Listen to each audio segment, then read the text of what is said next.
driving. It is a privilege with many laws and rules to help society stay safe on the road. Okay? Now, today, with the aging population, of elder drivers, we are seeing these risks that they are creating, not only to themselves, but society as a whole and everyone around the road. What I believe is that the DMV should and must require senior citizens, at least at the age of 80 and above, to take a behind-the-wheel test annually to ensure, in fact, that they are capable of being on the road and, to keep us all safe. Now, along with that, let me tell you some issues related to senior citizens driving.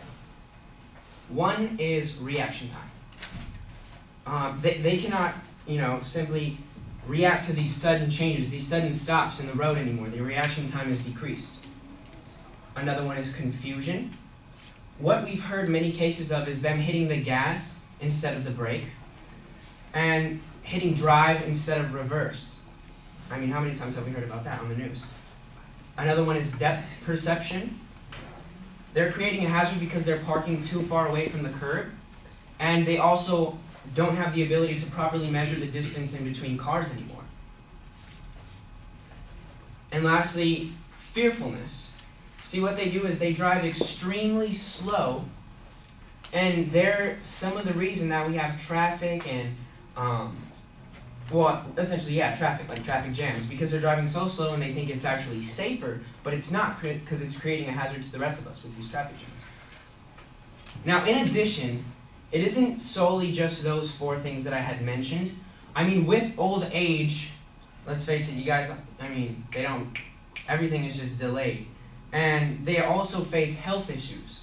One of such is vision impairment, and that's huge. Because, you need to be able to see to drive properly. Now, I want to give you some examples of such.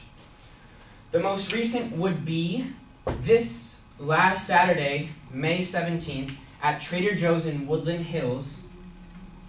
A man hit reverse instead of drive, and he drove straight through the store, injuring several customers, and this was on ABC News the other day.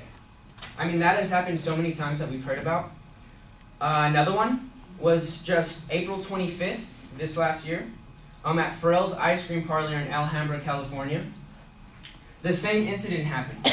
There was 6 people injured in this accident and a 73-year-old woman killed. And what happened was regular people just outside, enjoying their ice cream, and the same exact situation happened.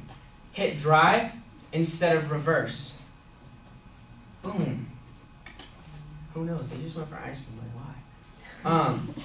And the biggest talked about today was back in 2003 on July 17th at the Santa Monica Farmers Market.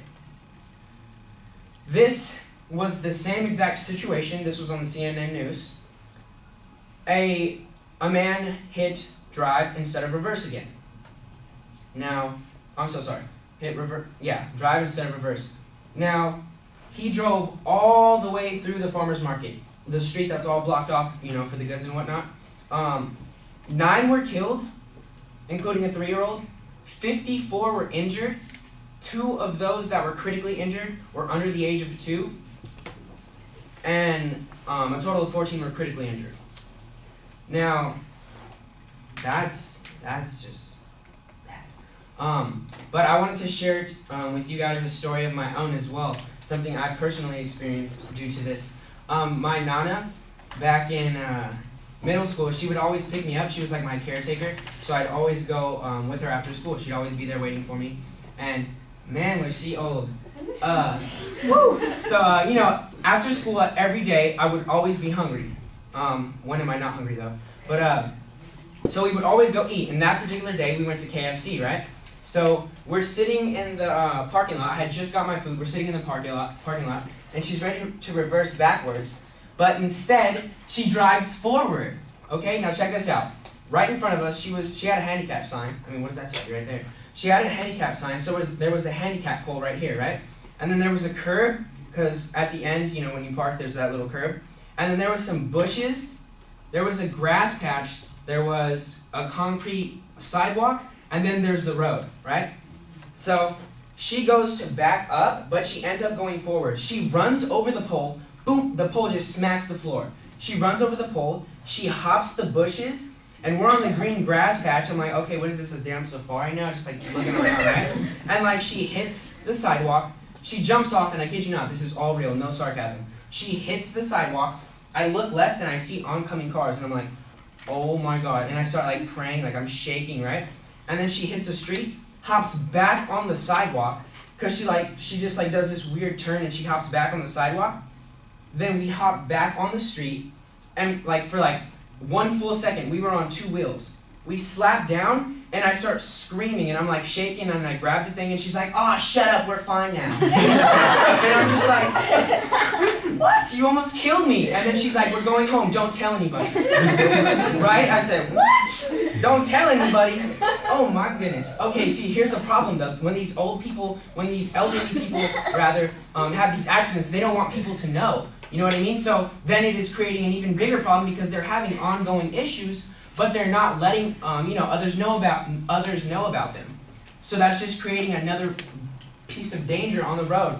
Now, what I'm saying is, I'm not saying that I want elderly people off the road, but what I think is to ensure our safety and theirs, because I mean, let's face it, these people are our grandparents. I love my grandma to death. Her breakfast, so flight. I love her breakfast. I mean, what would I do without it? I'd be so pissed if I didn't have that every morning. But I'm not saying that we should keep them off the road. What I'm saying is we should at least ensure the safety and have an annual, if not semi-annual, driver's test, and maybe written as well to make sure their mental is up to par with that of the average driver. I hope I leave you with something to think about. Thank you.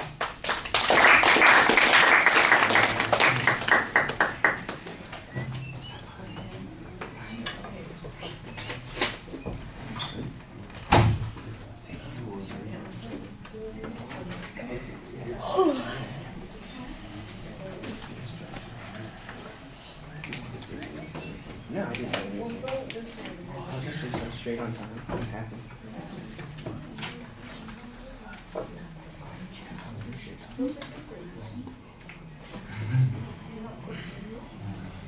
You lost.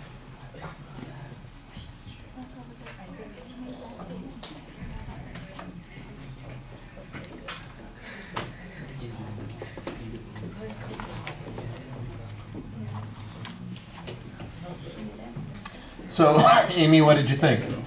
Alright, so first off, I think you had a really good presentation. You met us with your eyes a lot, and you did a lot of gestures, which was pretty good.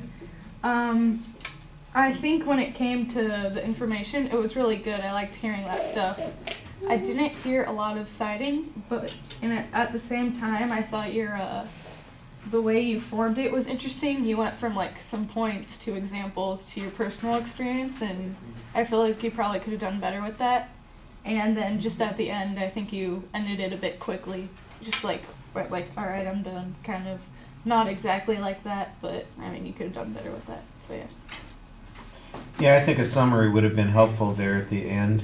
Also, I think the start of the speech would have been much better if you'd started with that story about you and your Nana, and that would have set up the idea that you're talking from a personal point of view, make you a lot more sympathetic in terms of, I'm not beating up on the old people, I'm just worried about what's going on here, and it's much better than the driving, kind of thing, which doesn't mean anything, but the story means something. It's connected to your subject. So that just seemed weird. I